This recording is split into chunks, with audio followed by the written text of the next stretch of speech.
La repentance, basta, soyons fiers d'être Européens.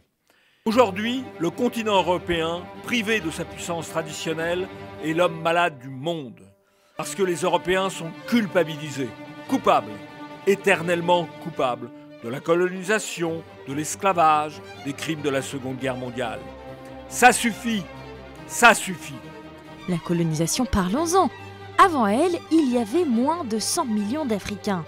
Aujourd'hui, pour le meilleur ou pour le pire, ils sont plus d'1 milliard.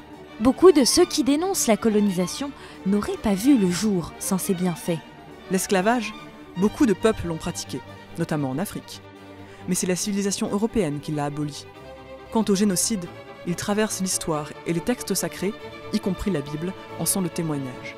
Mais les Européens ont été les premiers à condamner les crimes de guerre.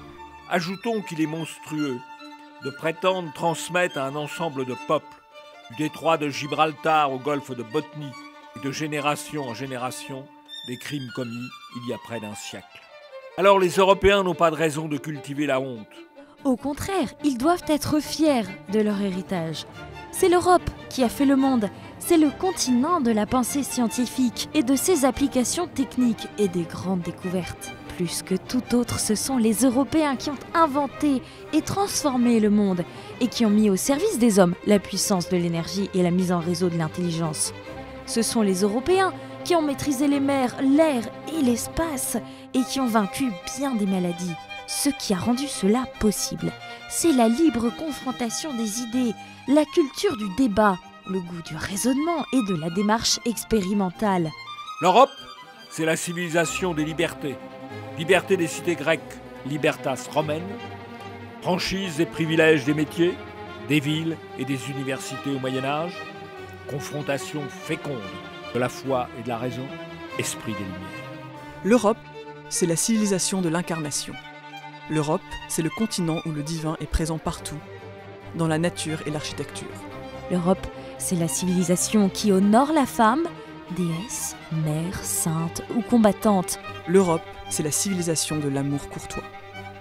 L'art européen, c'est un art de la représentation de la nature, de la figure humaine et des images divines, à l'opposé de toute vision iconoclaste. Il est à nul autre pareil. La sculpture classique de Praxitèle à Rodin, la peinture, avec l'invention de la perspective et la maîtrise du portrait, le chant polyphonique et la musique symphonique, l'architecture monumentale sont inégalées.